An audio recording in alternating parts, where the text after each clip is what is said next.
everyone, welcome back to our channel. My name is Chichi Dagogowari, so aka Blossom's Corner, and you are welcome back. Today we're going to be discussing a very important topic, and I'd like you to all sit back, listen, and enjoy. Come on in with me.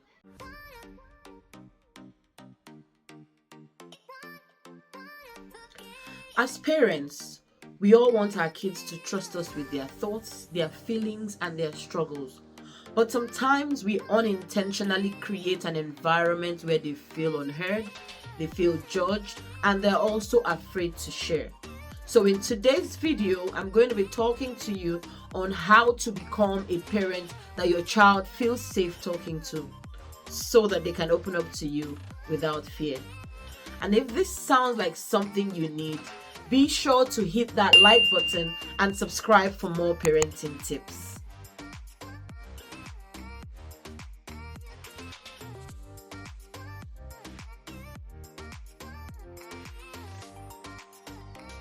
Imagine your child finally gathers the courage to share something personal, and your first response is shock or disappointment. That reaction teaches them that it's not safe to talk to you, especially about issues or subjects like that. But instead of doing that, why don't you try this? Say to them, "Thank you for sharing this with me." This response actually speaks curiosity and not criticism. So it makes them feel a lot more comfortable. Sometimes you can actually say, "That must have been very hard for you to share. Can you tell me more?" Or, "I appreciate you trusting me with this." Now you have already created a very trusting environment for that child to be able to share other pressing issues or concerns with you as a parent.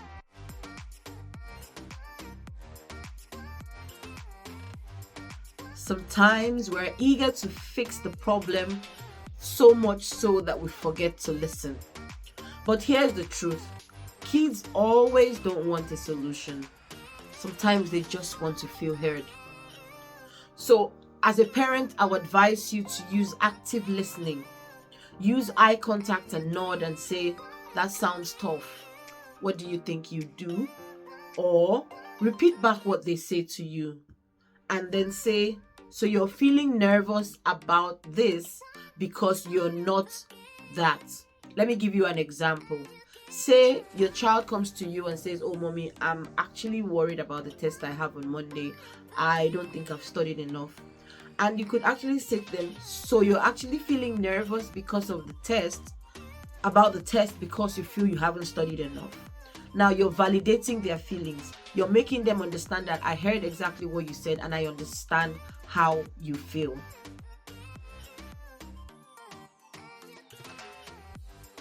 Have you ever asked your child, "How was your day?"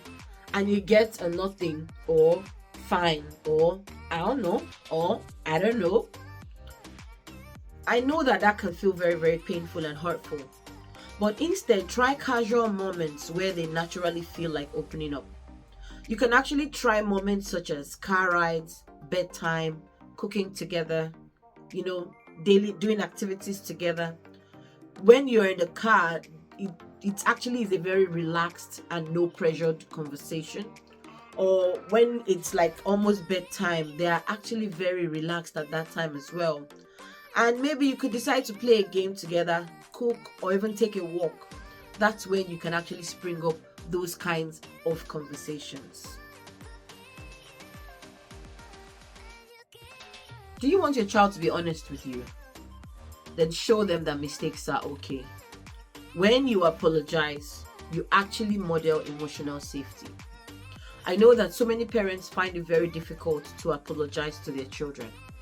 But I'll tell you from a parenting point of view and as a coach point of view that is the most healthy thing to do to build a relationship between yourself and your children.